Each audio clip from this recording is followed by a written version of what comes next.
Kako je došlo do toga da svoju ljubav prema odbojci pretvoriš u jedan ozbiljan biznis? Energija i strast koju smo mi pružali prema tom sportu su ljudi prepoznali i krenuli su da prate. Ti pored Elite Akademije vodiš i Craft Coffee. Kako si ušao u taj posao i zašto baš kafa? Ja posećujem takva mesta, istražujem specialty coffee ovde, ovaj kafić, onaj kafić. I eto, tako je to meni kreiralo neku želju da ja budem neko ko će privući određene ljude i imati šta da im ponudi. Dubai me je naučio da Vizija i vera imaju nevjerovatnu moć i da ako su ta dva na mestu, vi nemate razloga da brinete.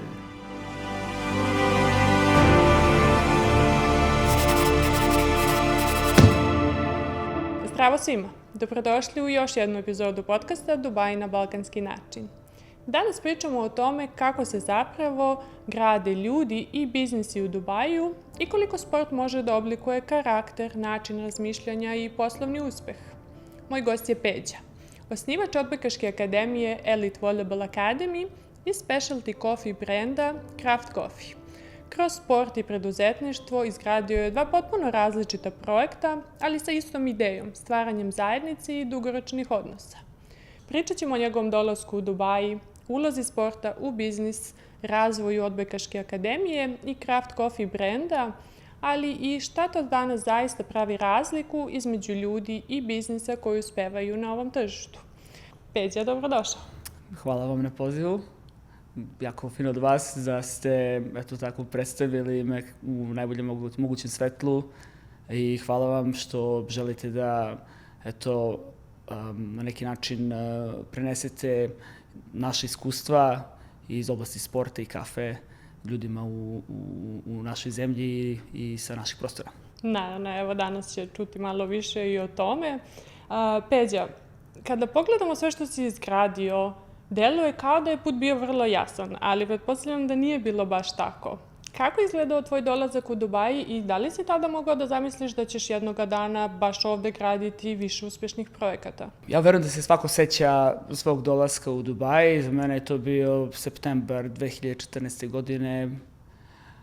Dolazim u grad, slećem na aerodrom, odjednom kako sam izašao iz aviona, osetio sam nešto što ranije nisam, a to je ta velika vlaga i temperatura. Ja mislim da je to bio negde oko 12 sati ujutru, a i večernji let iz Beograda, što je za Dubai. Moj prijatelj Marko Mitrović, koji je inače i osoba zbog koje sam ja ovde, moj kolega i moj partner u akademiji, neko ko je bio i moj saigrač u klubu u Beogradu, na njegov poziv i na njegovu pomoć ja dolazim ovde. Slećem, dakle, ulazim u auto, ja ga pitam gde je Burj Khalifa, očigledno. Tako da to je bilo pre 12 godina, a deluje iskreno kao da su dve. Nisam imao neki osjećaj odmah ili neka filmska priča tu kao to je taj grad, prva ljubav na prvi pogled, ali je definitivno bio neki pozitivan osjećaj. Osim vlage i visokih temperatura, šta te najviše negde iznenadilo kada si došao ovde? Prvi i možda najbolji utisak koji imamo u Dubaju, ne samo u koji se desio tog trenutka, jeste osjećaj sigurnosti. Mi smo odrasli u zemlji koja je imala dosta problema, prošli smo kroz ratove i dobro, bili smo mali 90-ih kada se raspala Jugoslavija, posle 99-a. Dakle, tu je bilo dosta problema narušavanja sistema vrednosti, interesovanja, možda i mnogo kriminalnih sredina, tako da su ljudi uvek, pogotovo moji roditelji, su uvek gledali da me zaštite i da nekako ne krenem lošim putem, tako? No. Tako da, kada sam došao ovde, to je meni bilo neverovatno da vi jednostavno možete da se krećete totalno slobodno, da ne morate da zaključavate auto, stan, da sama policija vam pomaže, ali svakako tu su i utisci same veličine grada, kapitala koji ovde kruži, kreće se ljudi iz sistema koji je napravljen i koji radi na neki način održivo i koji vuče stvari sam po sebi. Da, upravo tako. Koliko je sport, konkretno u tvom slučaju odbojka, uticala na tvoj karakter? I misliš li da ljudi koji dolaze iz sporta imaju određene prednosti kada ulaze u svet preduzetništva? Možda zbog toga što sam ja krenuo tako rano, sa 5-6 godina već da se bavim sportom, upravo zahvaljujući svom ocu koji se bavio odbojkom, pa onda i bratom koji je 5 godina stariji od mene, zato uvek imate taj neki rivalitet među braćom, a i mlađe deca žele da prate starije i da ih oponašaju. Ja sam vrlo rano ušao u ceo taj svet i praktično neosetno. Tu se meni kreirala želja možda čak i goruća želja da se bavim sportom, da se pokažem, dokažem, ušao sam u neku zdravu sredinu. Sport, i moguće da je zbog toga, ja sam onako naklonjen sportu kao neizostavnim aspektom života. U to vreme mog odrastanja, sport među profesorima, među tom obrazovnom masom, ili kako da je nazovem, je nekada bio vrlo često i stavljan sa strane. Znači, mi smo bili deca, nismo imali tu tehnologiju, je li tako? I gledali smo da nađemo neki izvor da se zanimamo, uglavnom smo išli i izlazili na ulicu. I onda znate kako su to profesori nama predstavljali, pogotovo u osnovnoj školi ili elementarnoj školi, kao trčiš za loptom, ali ne baviš se školom, tako ne učiš. Ali ne želim da pridajem toliko značaja sportu, a s druge strane obrazovanje i znanje je izuzetno bitno da bi se nešto postiglo u biznis svetu. Svakako konstantno obrazovanje, jer tehnologija napreduje i mi moramo da idemo u korak sa njom. Naravno, slažem se i eto baš lepa poruka za sve mlade da čuju. Reci mi, kako danas vidiš Dubai? Da li smatraš da je ovo i dalje grad prilika ili se tržište dosta promenilo? Dubai danas, znate kako, ja odem negde, često putujem, što poslom, a i volim da upoznajem nove sredine i na taj način stičem nova znanja. Kad god odem negde, ja želim posle 5-6 dana da se vratim ovde, jer mi je tu nekako najlepše. Dubai ima posebno mesto u mom srcu sigurno. Sad da ne budem opet previše naklonjen Dubaju iz nekih subjektivnih razloga, zato što je meni lepo. Ja hoću da isto kažem da je Dubai iz svake krize izlazio sa još većim zaletom. Sada smo imali ovu situaciju i konflikt u sredini gde je bukvalno ratno stanje, a grad funkcioniše. Koliko su se oni brzo adaptirali, uspostavljeni letovi, grad funkcioniše, nismo se osetili nesigurnim, barem ja lično, skoro nikada, je li tako? Tako da verujem da grad i dalje da kreira ogromne prilike, pogotovo zbog toga što je to već sistem koji nije lako poremetiti. Kao što sam malo pre rekao, sistem je održiv i radi za sebe. Dakle, s druge strane imate mnogo ljudi koji su se ovde preselili, mnogo kompanija, sve svetske kompanije su prisutne na tržištu, što stvara i ozbiljnu konkurenciju. Dakle, nije lako krenuti nešto svoje, započeti i brzo uspeti u svemu tome. Ali definitivno ja verujem da prave vizije, prave ideje, istrajan rad daje ljudima neku jasnu sliku da su na pravom putu. Da, super si ovo objasnio. Mislim da će značiti dosta ljudima da čuju ovako nešto. Sad, pomenuli smo u uvodu Odbojkašku akademiju Elit, ali me zanima kako je došlo do toga da svoju ljubav prema odbojci pretvoriš u jedan ozbiljan biznis i šta je to što si video na ovom tržištu što ti je pokazalo da uopšte postoji potreba za jednom ovakvom akademijom? Ta ideja se rađa ubrzo po mom dolasku ovde. Napomenuo sam Marka Mitrovića, mog partnera u akademiji sa kojim sam bio saigrač ranije u timu.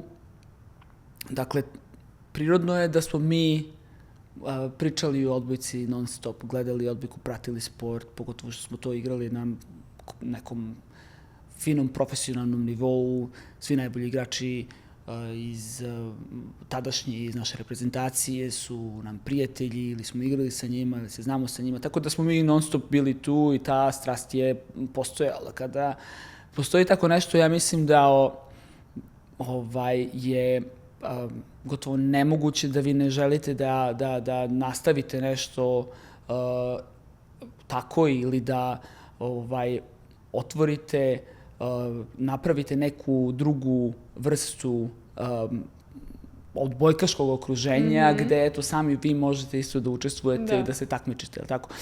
Tako da, jako bitan faktor u svemu tome jeste bio to što u tom trenutku odbojka na ovom tržištu nije postojala. Postojala je profesionalna odbojka koja je bila rezervisana za lokalne igrače i lokalne klubove.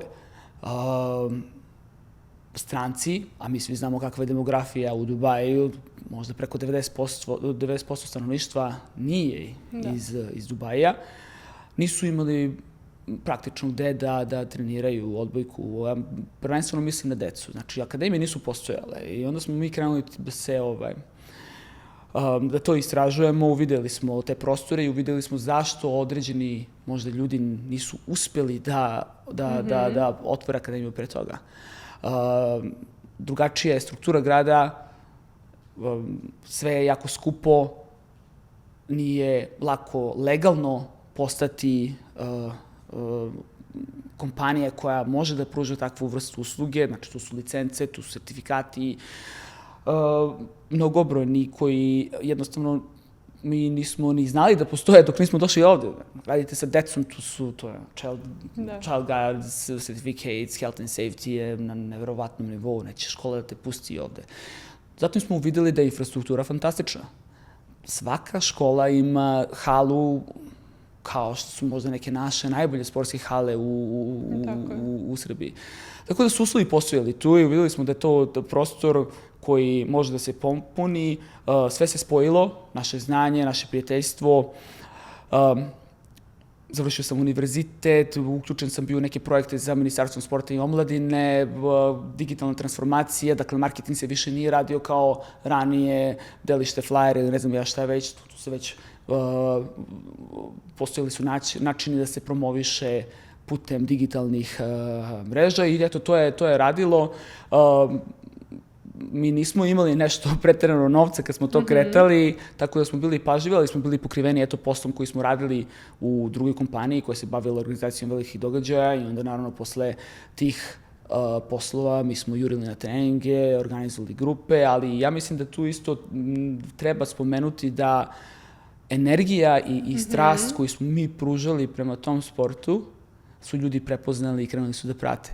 Zatim smo mi doveli i još par prijatelja iz Srbije, tu je bio sledeći Nemanja, pa Bojan, pa Luka i tako dalje i tako dalje. Sad akademija broji preko možda 50 zaposlenih, verovatno više od 50 zaposlenih, imamo i konsultante koji su tu non stop, gledamo da napredujemo u svakom sferu.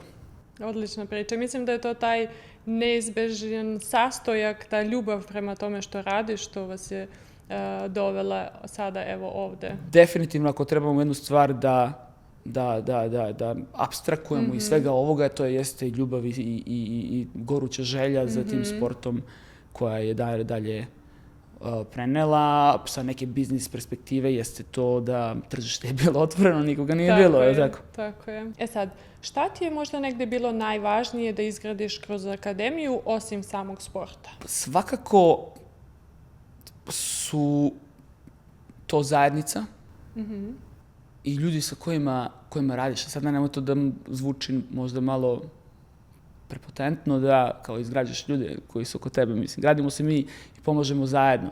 Ali u svakom trenutku sam razmišljao o njima.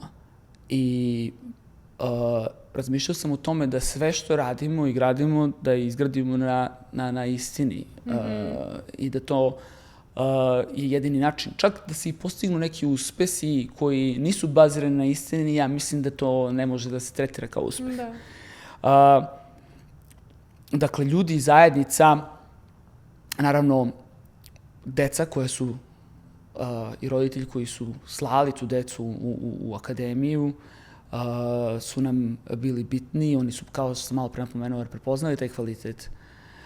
I naravno, ne mogu da izostavim sebe, jer kroz akademiju i kroz, naravno, sve ostalo što radim, nije samo biznis, sve u životu, ja sam gledao da stavim sebe u okruženje gde bih i sebe gradio.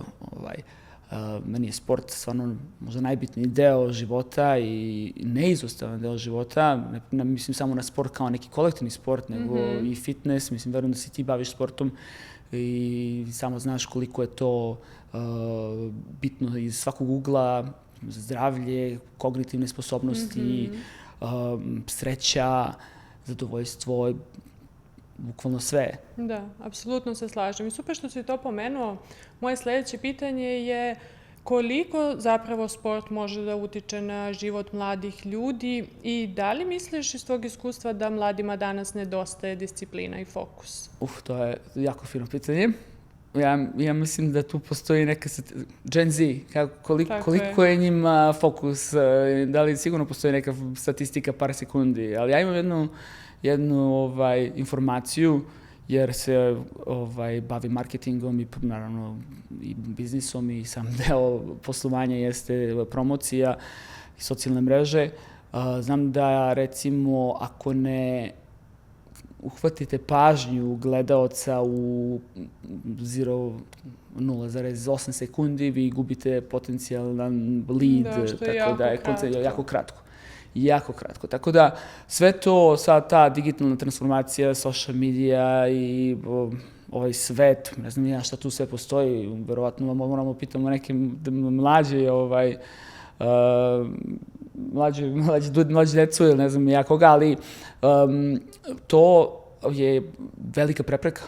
Sada, naravno, oni žele da i svi mi, ne samo mladi, nego i mi stariji smo u zamci.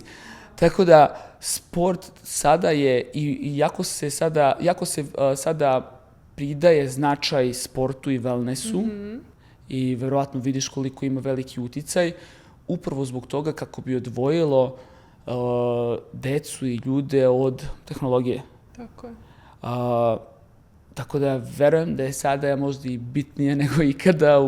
Ranije je bilo lako, niste imali te izazove, inteligencije koje gradi ove tehnologije i ne znam, sada imamo i AI koji je neverovatan. Tehnologija sama po sebi nije loša i ja sam isto je koristim, ali biti umeren i znati na koji način da se boriš protiv nje, a tu nam sport sigurno pomaže.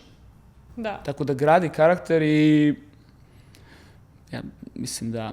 Slažem se, ne biti ta umerenost, odnosno taj balans koji moram priznati izazovno pronaći u današnje vreme. Ali da li je istina kada se kaže da kroz sport možemo da prepoznamo nečiji karakter? Ja verujem u ovo. Iskreno, ja verujem u ovo baš dosta. Jer, znate, neke ljude stvarno upoznate tek kada krenu da gube. Vidite kako reaguju. Da li žele da se svađaju, da li su iskreni. Kako reaguju kad gube. Jako bitna stavka. Kako neko podnosi poraz? Kako neko podnosi poraz.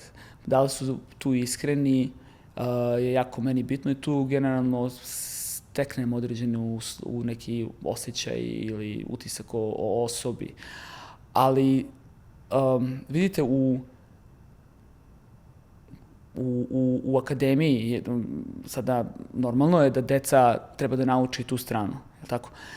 Imate, nećemo mi da osuđujemo decu zbog toga što se odreagovala pogrešno u određenoj situaciju, nego mi tu onda naravno primenjujemo metode da im pokažemo da je poštovanje svojih saigrača i naravno protivnika je izuzetno bitna stvar, jer bez njih ti ne bi bio tu. Tako je. Ali kod starijih ljudi možeš da vidiš očigledno da li imaju nešto posebno, da li možeš možda da im veruješ, malo... Da, tu je već negde izgrađen karakter, pa možeš da doneseš neko mišljenje. Ljudi se stari se vjerojatno malo i teže menjaju, imaju veći ego, a sa decom može da se radi. Reci mi, ljudi vide treninge, vide utakmice, čak i vaše nagrade, ali ne vide šta se sve dešava iza scene. Kako izgleda danas voditi jednu sportsku akademiju u Dubaju? Pomenuo si brdo licenci, pretpostavljam da je tu dosta administrativnog posla. Šta još? Upravo tako. Dakle, imate taj trening, to ljudi vide, deca, evo skoro smo imali turnire, u stvari imali smo turnir za vikend, ne znam da li je bilo 700-800 dece na turniru i sada to deluje, to su roditelji, navijanje, treneri, administracija, čitava organizacija i to sada ako neko gleda sa strane deluje možda, ovo deluje dobro, ali da bi se tako nešto kreiralo, naravno morate da imate da dobro planirate, da imate tim koji je sposoban, da imate određene procedure, polise koje se prate, treneri koji rade, njihov deo je možda i najlakši na samom treningu. Dakle, svaki trener iz akademije, on ima, ili ona ima dobar deo tog administrativnog posla koji odrađuje u akademiji. U našoj akademiji mi se trudimo da svakom treneru damo određene mogućnosti za napredak i progresiju u smislu, ne samo novčanu, a nego već u smislu znanja. Sada, svako od njih ima neki mid-roll. Da li je to turnir, da li je kamp, international kamp, šta sve imamo, možda je tu liga koju organizujemo. Sve to zahteva ozbiljno organizovanje. Koliko trenera imamo, toliko imamo i onih ljudi koji su samo u ofisu, koji rade taj administrativni deo, marketing, svaka moguće pozicije koje određeni biznis može da ima, od marketinga, operacije, kontrola kvaliteta, kreiranje programa, financije, računovodstvo, razvoj. Tako da je to jedna fina struktura i možda 70-80% posla se u stvari i dešava iza scene. Da, poprilično duga lista, ali eto, drago mi je da ljudi mogu da čuju realne okvire, jer se retko priča o tome. Šta bi rekao, koji je bio tvoj najveći izazov u skaliranju akademije od prve polazničke grupe pa do danas? Ja možda ne bih ovdje izdvajao neki poseban trenutak u akademiji. S druge strane, svi kažu da je početak najteži, možda i nama početak bio najteži. I on ide najsporiji. Ali kako je akademija rastla, javljali su se problemi i to je normalno, ne samo za poslovanje, već i u životu, da jednostavno nikada ne može biti uspeh kreiran ako non stop rasteš, verovatno ćeš pre ili kasnije naići na neke prepreke i te prepreke su nešto što po meni imaju i veću važnost nego ova druga strana uspeha, jer te to motiviše da razmišljaš, kreiraš, usavršavaš se. S tim mislim da je možda najveća prepreka i ostati istrajan, ne odustajati. Koje nacionalnosti danas pokazuju najviše interesovanja za odbojku i da li možda primećuješ neke razlike u pristupu sportu među različitim kulturama?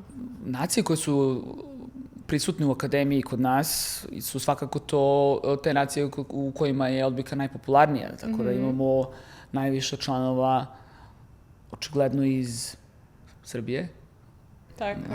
Onda Italija, Rusija. Poslednje vreme smo osetili izuzetan nalet turske dece, zato što ih ima dosta ovde i turska odbojka postaje sve popularnija. Tu su zemlje i arapske, Egipat, Liban nije, ali imamo mnogo njih iz Irana. To su neke nacije koje su i prisutne u celom ovom demografskom sklopu u Dubaju u nekim većim razmerama. Ali je vrlo interesantno kada vidite sve te nacije koje su isto i multikulturne, kada su svi zajedno na jednom mestu i onda to razmenjuju, vi možete da vidite koje su različitosti među njima, kako se to onda odjednom sve sklapa u neku finu novu sredinu, uče jednih od drugih. I to je jako bio interesantan deo gde sam i ja mogao nešto da naučim, znaš. Da, sigurno. Jer došavši iz Srbije, iako sam dosta putovao tokom univerzitetskih dana i tamo sam bio predsednik sportske asocijacije na Fakultetu organizacionih nauka i dosta mi je to pomoglo naravno da se adaptiram i to znanje je sigurno koristilo i imalo efekta kasnije na osnivanje akademije. U ovoj razmeri ja mislim da vi nemate grad ili civilizaciju koja je toliko bila izmešana. Tako da tu stvarno mi je pomoglo da razumem zašto određene kulture, određeni ljudi imaju neka shvatanja i da mnogo naučim od njih. Pomenuo si ranije da Akademija broji oko 50 zaposlenih. Koliko članova danas broji Akademija i na šta si ponosniji kada pogledaš koliko je projekat porastao? Ako se ne varam, dobro, imali smo ovu situaciju naravno sa konfliktom koja je dosta usporila ceo taj razvoj Akademije, jer mi, od kako smo osnovali Akademiju, što je previše od 10 godina, možda i 11, smo beležili konstantan rast. Dobro, imali smo koronu, ali tokom korone isto smo prevazišli to i čak nam je to pomoglo da skaliramo Akademiju na više nivo, jer su roditelji hteli decu da pošalju u sredinu gde oni mogu da se kreću i bave određenim sportom. Tako da u ovom trenutku brojimo oko 2000 članova. Kroz Akademiju je verovatno ovih poslednjih 10 godina prošlo blizu 2000 članova, jer mi imamo u toku godine imamo dosta od njih, ne dosta, ali imamo dobar deo od njih koji odustane i onda imamo dobar deo od njih koji se ponovo upiše na program. I naš program je vrlo specifičan, on traje godinu dana i ne dozvoljavamo nikome da se prijavi na program ako ne može da se obaveže na barem tih 20 nedelja. Mi imamo 2-3 semestar 1, semestar 2. Dakle, Akademija je prisutna i u regionima kao što su Katar i uskoro bit ćemo prisutni na tržištu Saudijske Arabije, to je bit ćemo tamo od početka te školske akademske godine, što je početak septembra, kraj avgusta. Definitivno nisam najponosniji na samo taj broj.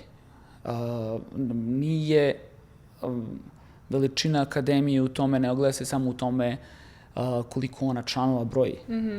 I nisam napomenuo, verovatno da mi operišemo na tipa preko 20 lokacija, uglavnom su to škole, ali postoji i neki drugi sportski objekti, imamo i naš objekat za beach volley. Sada, nama se uspeh isto meri u tome koliko kvalitetan program mi imamo. Tako da taj napredak i konstantan napredak i ulaganje u Akademiju i u ljude koji su u Akademiji je mnogo bitan. Jer mi želimo da budemo prisutni na tržištu sa kvalitetnim proizvodom. Želimo da ga imamo na neki način da bude luksuzan, tako? I da bude izuzetan. Ali svakako što je veći broj dece i članova, bolje je Akademije, jer onda mi možemo da otvaramo nove lokacije, da logistika bude bolja, da smo prisutni na više mesta, da eventualno zaposlimo nove ljude i da njih usavršavamo i tako dalje, tako dalje. Na što si najponosniji kada pogledaš koliko je projekat porastao? Nikako ne smem da izostavim da možda ne najponosniji, ali najsrećniji jesam kada vidim tu decu koja su, postoje deca koja su sa nama od samog otvaranja Akademije.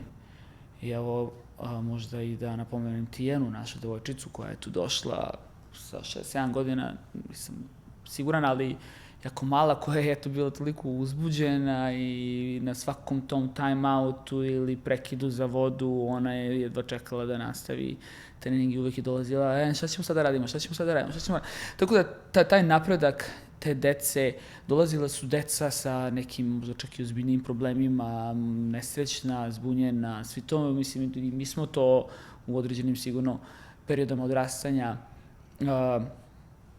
iskusili. Tako dolaze deca i dolaze čak i starije, ali dolaze ti ljudi i deca koja imaju probleme i onda kroz tu odbojku i kroz napredak i posvećenost se totalno menjaju. Mm-hmm. Vidiš im osmehe, vidiš im da se fizički menjaju, ako su, ne znam, bili pogrebljeni, jel tako, onda se isprave i pogotovo u poslednje neko vreme kada ja nisam toliko prisutan na treninzima, već sam više u ofisu ili već negde drugde, onda vidim tu decu posle par godina ili vidim ih posle 5-6 godina. I ta energija, ta sreća koju ti osetiš je neverovatna. Ja mislim da ljudi jesu najsrećniji onda kada pomažu i kada daju. Da, sasvim. I to je velika poenta života i tu ako mogu da kažem ljudima da ne budu sebični, jer će to sve da im se vrati. Sad, ja znam da i tražite trenere trenutno, pa možemo da iskoristimo ovu priliku da pozovemo naše ljude koji su zainteresovani da se jave. Svakako da ćemo u opisu ove epizode ostaviti e-mail adresu gde možete proslediti svoj CV. Ali, zanima me šta ti prvenstveno tražiš kod ljudi koji žele da rade sa decom i mladim sportistima? Što tiče ljudi koji su deo akademije i koji rade u akademiji, dakle to sam možda i napomenuo pre toga da je prva i najbitnija stvar da su dobri ljudi. Jer oni moraju da rade sa decom. Odbojkaško znanje, poznavanje engleskog, terminologije, odbojkaške terminologije na engleskom, taj žargon je neizostavno, ali to može da se usavrši, je tako? Tražimo da budu mladi, da budu otvoreni za menjanje sredine, da su mobilni, da imaju želju za napretkom. To su neke osnovne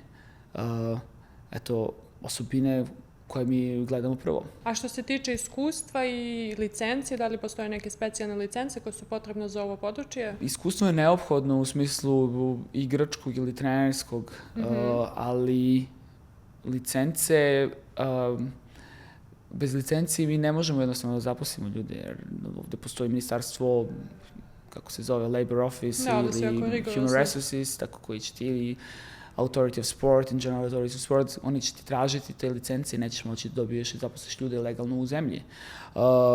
Tako da, odbojkaška licenca, FIVB ili sertifikat završenog fakulteta za fizičko obrazovanje je dovoljna. Postoje neke fitness licence koje su priznate ovde legalno, sad da ne navodim bez veze, možda ću i negdje pogrešiti, ali sertifikati su neophodni. Sad, Peđa, ti pored Elite Akademije vodiš i Craft Coffee, što je potpuno drugačiji svet, ali opet nekako povezan kroz rad sa ljudima. Kako si ušao u taj posao i zašto baš kafa? Pa eto, ja verujem da sam imao tu sreću da krenem da radim ono što volim. Kafu sam malo kasnije zavolio, možda negdje u srednjoj školi, krajem srednje škole ili u početkom fakulteta. Tako, ona kreće naravno tu odrastanje, kreće kao neki ritual gde se ti vidiš sa prijateljima i idemo na kafu, ajde da se ispričamo. To kad smo bili na univerzitetu je ono funkcionisalo kao neki filter, ajde da se malo ohladimo od učenja ili od treninga, šta god. I tu se javlja ta ljubav, ja onda odlazim, vidim da tu postoji nešto u kafi, deluje mi interesantno, osim te neke perspektive koju sam napomenuo upravo. Mislim da je bilo negde početkom univerziteta, ja odlazim u Italiju, Genova i ja tamo sa mojim prijateljem drugom, Peđa isto kao ja, sa kojim su zajedno studirali, mi pijemo kad negde, došli u Genovu ujutru 5, ne znam, ja 6, izlazimo napolje i idemo na kafu, naravno ritual i vidiš kako ljudi to tamo piju, na njihov kratki ristretvić. To je kao čokoladica neka, to deluje. To je onda tu pobudilo u meni neku želju da to malo više istražim, da nastaje specialty coffee. Istražujem specialty coffee, vidim da je kafa izuzetno komplikovana i da je proces jako dug. Znači imate, po nekima je to kompleksnije od proizvodnje samog vina, jer u kafi imate farmu na kojoj se ona proizvodi, a tu se dešavaju od harvesting, branja kafe, onda procesuiranje kada vi skidate skin, postoje mnogo metoda, sada se eksperimentiše dosta i sa fermentacijom. Posle toga imate prženje kafe, koja je isto nauka za sebe, izuzetno osetljiva. U svakom trenutku morate da kontrolišete, jako se brzo dešava, znači imate one pražionike, imate softvere koji to prate, koja je temperatura vazduha, zrna, koji je rate of roast, razumeći ljudi verovatno, koji je pritisak u bubnju, imate više metoda prženja i tako dalje. Tako da to je izuzetno senzitivno i treba da se eksperimentiše i da se razvije osjećaj kako kafa treba da se prži da bi ona imala najbolji mogući ukus kada se posle i taj treći proces desi, a to je samo pravljenje kafe, tako, kako mi to zovemo, kuvanje kafe. Kuvanje kafe. I onda ljudi tu verovatno greše dosta, oni ne razumiju razliku između turski kafe i espresso kafe, na primjer, a to su samo metodi brewing options, metode dobijanja, ekstrakcije kafe. Zanimljivo je to, ja nisam to znala. A kako si zapravo ušao u taj posao? Kako si se odlučio na taj korak? Da, pa eto, tu se javila ta strast i onda ja posećujem takva mesta, istražujem specialty coffee ovde, ovaj kafić, onaj kafić, koju kafu imate, koju espresso mašinu imate, kakav je taj grinder, kako se to kalibriše, šta se tu dešava. Onda vidite koji se ljudi tu kreću. Vidite da ljudi sa određenim kvalitetima i nekim vrednostima koji se vama dopadaju isto idu na ta mesta, tako? Ljudi koji su zainteresovani za muziku, za umetnost, za možda neku drugu zanatsku oblast. Imamo ovde isto, kad sam ja došao u Dubai pre 11-12 godina, onda sam našao Cafe Rider, oni su imali spojena ta dva koncepta kao customized motore i zbog toga se zove Cafe Rider i onda u drugom delu je bila kafeterija i specialty coffee roastery i coffee bar. Tako da se to me i dopalo i onda sam ja krenuo da stvaram neku ideju da bi ja to trebao da možda probam da sklopim u nekom svom maniru, ono što ja mislim da će ljude zainteresovani. Kod mene je to bila naravno i pored kafe i samog postupka prženja kafe je bila i taj deo hrane, tu u Craft Coffee može da se nađu i neka naša jela, ali i sam interijer, ti neki sirovi materijali koji se koriste kao što je drvo za proizvodnju bara, onda imamo taj neki steel frame koji odvaja pražionicu, nameštaj. Neizostavan faktor su sigurno i te, kad si bila prošle put, kako mi imamo tu ono drveće u bašti, biljke, zeleno, ljudi koji dolaze. I eto, tako je to meni kreiralo neku želju da ja budem neko ko će privući određene ljude i imati šta da im ponudi. Da, i tebi to odlično ide. Sad, zašto misliš da kafići danas nisu više samo mesto gde ljudi dođu da popiju kafu? Mislim da su uvek postojala mesta koja nisu samo mesta gde se pije kafa. Ja sam verovao to mora da bude mnogo kompleksnije. Meni su ti detalji jako bitni. Meni je bitno iz kakve šoljice pijem kafu. Ja neću svaku kafu da pijem iz svake šoljice. Jer, kao što sam napomenuo, ta specialty coffee je izuzetno, sada ljudi ne pomisle sam ja lud, ali ima tu dosta tih nekih finesa koje prave ozbiljnu razliku i kada ljudi malo investiraju u znanje o kafi, onda definitivno mnogo više uživaju u njoj i život im sigurno bude lepši. Da, zvuči kao jedan potpuno zaseban svet za sebe, kafa i ceo taj doživljaj kafe gde nije samo ono hajde skuvamo kafu i popijemo kafu. Jeste, dorazvija se. Kafa se mnogo razvija, kao i sve drugo, kao i sport. Pričali smo o odbojci. Neverovatno koliko se sam sport razvio u poslednjih 10 godina. Kao i tehnologija. I tehnologija se primenjuje u sportu i sad se i AI primenjuje izuzetno dosta u sportu. Metrika koja se koristi je mnogo preciznija. Znate tačno koliko trebate čega da radite u kom trenutku. Imate mnogo više ljudi koji se time bave isto i sa kafom. Eksperimentiše se više i samim tim znanje se razvija. Za sve naše ljude koje želite da posetite Craft Coffee u Dubaju, ostavit ćemo lokaciju u opisu ove epizode. Peđa, da li planirate širenje i kako danas biraš novu lokaciju u gradu kao što je Dubaj? Širenje se planira, već je u projektu novo mesto, je MR, developer, znaju naši ljudi vjerojatno ko je to, mislim, znaju svi vjerojatno. Jednostavno, eto, njihovom timu se dopao koncept jer je nešto drugačije nego od svega onoga što postoji u Dubaju. I eto, prva lokacija na kojoj ćemo biti dostupni osim ove jeste Dubai Creek Harbor. Jako fino mesto na ostrvu. Verujem da će to biti do kraja godine. Dosta naših ljudi živi u Dubai Creek Harbor. Kada možemo da očekamo? Verovatno pre kraja godine. To je malo bilo i usporeno zbog developera, ali verujemo da će to uskoro da se završi i iskreno se jako radujem tome. Već ćemo onda krenuti neku strategiju razvoja posle toga. Ne želimo da se širimo tako brzo.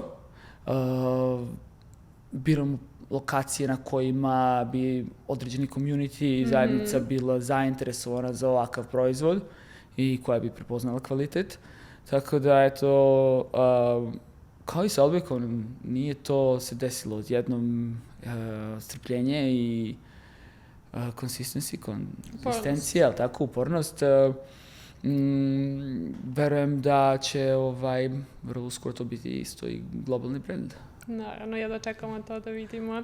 Sad, recimo iz tvog iskustva, šta je teže izgraditi? Dobar proizvod ili lojalnu zajednicu ljudi oko brenda? Nisam siguran, iskreno. Možda verovatno sad već to postaje jako često onaj meme ili što možemo da vidimo na social media. Don't chase butterfly, build a beautiful garden and then the butterfly will come to you. Tako je. Možda ima istinu u tome, iskreno. Nikada i sa akademijom i sa kafeterijom nije tu bilo nekog posebnog intenzivnog marketinga. Tako da, ako vi imate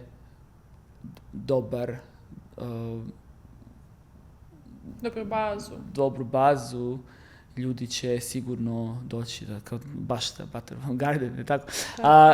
Ali brand se ne dešava isto odjednom. Treba vremena da se to sve lepo sklopi, postavi, prepozna i onda rade jedno za drugo. Zajednica krene, dolazi i ljudi krenu da veruju da vi možete da im ponudite nešto što drugi ne mogu ili barem da očekuju određeni kvalitet. Da, zasigurno. Sad, Peđa, kako izgleda danas voditi više potpuno različitih projekta? Kako izgleda jedan tvoj radni dan? To je, da. Ja volim da ima to izreka osnivača Nvidia, ne znam da li si to videla. Kad je rekao, ja radim od kako ustanem, dok ne završim posao. Kad završim posao, ja onda razmišljam o poslu. A ja bih tu dodao da, pošto ja stvarno verujem u podsvest i tu neku manifestaciju, to je slično za sve ljude koji su uspešni na određenom nivou. Sličan je ta struktura dana, ali ja verujem da vi ako radite, vi non-stop razmišljate o tome i onda kada, naravno, spavate, podsvest ima neograničenu inteligenciju i radi za vas, pronalazite rešenje, pronalazite ideje, vidite kako nešto možete da realizujete. Dan definitivno mora da bude dobro organizovan i morate da ga poštujete. Nije lako i za nas, kao i za decu, da sada ostanemo dosledni planu i da ne ostanemo, da nas ne odvuče, da nam nešto ne odvuče pažnju, jer smo, pogotovo ovde, uvek ima neka stvar koju biste radili. Tako da morate poštovati taj plan, morate to lepo da projektujete, da imate ljude okružene koji mogu isto da vas odvede, stani, nemoj to, kojima verujete. I konstantno se usavršavati. To je to. Nikad nećete stići. Ja bukvalno mogu da radim, uvek imam nešto novo da uradim, ali morate dosta pažnje da posvetite i sebi i svom zdravlju. Ja svakodnevno treniram, ustajem jako rano, ulažem i u to sportsko i fitness znanje i fiziološko znanje, neurološko, ne znam, ja pratim nauku i eto te ljude koji se bave određenim oblastima koje mogu da unaprede život. I to mi pomaže da budem organizovan i postižem određene rezultate. Barem se nadam da je to okej za sada. Da. I opet na kraju dođemo na najbitnije, to je balans. Da uspemo da izbalansiramo jedno i drugo. Peđa, za kraj, kada bi morao da izdvojiš jednu stvar po kojoj meriš svoj uspeh i sve što si izgradio kroz sport, zajednicu, biznis, šta bi to bilo? To je dobro pitanje, jer ja verujem da svako definiše uspeh na neki svoj način. Svako shvata uspeh na neki način. To se isto i kod mene verovatno puno puta menjalo, verujem kod svih. Neki smatraju da je uspeh novac. Tako. Ne, novac je sigurno jako bitna stvar i u životu, ali meni se iskreno možda najviše dopala definicija uspeha Jim Rohna. To je jako izuzetno njega cenim i dosta sam njegovih govora slušao, tako da je on mene jednom stvarno dodirnuo kad je rekao da je uspeh ono što vi privlačite osobom koja postanete. Tako sam dobro preveo na srpskom. Zašto verujem u to? Jer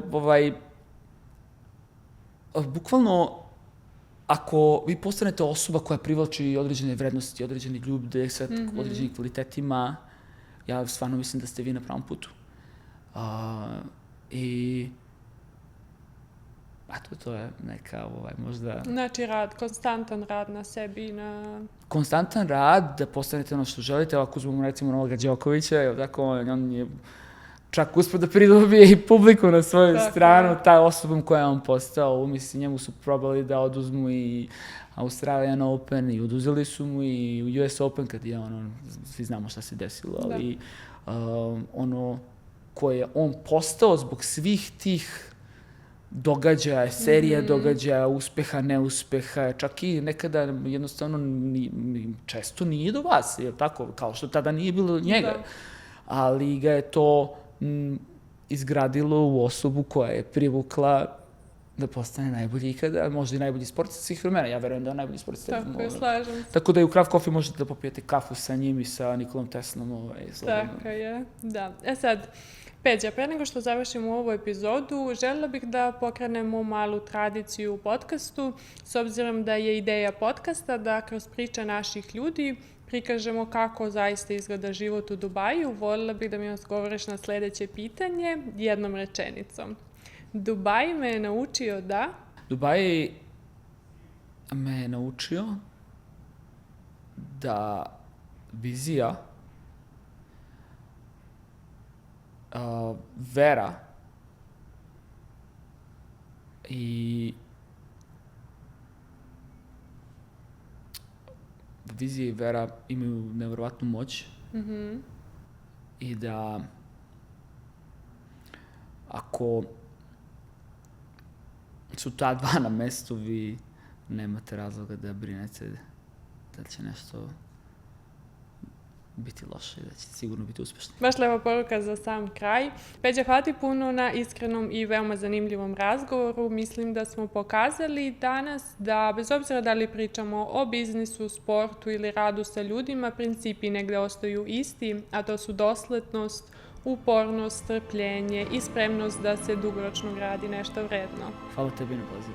Hvala svima što ste gledali još jednu epizodu podcasta Dubai na balkanski način. Ako vam se epizoda dopala, značilo bi nam da podržite kanal lajkom, komentarom i praćenjem.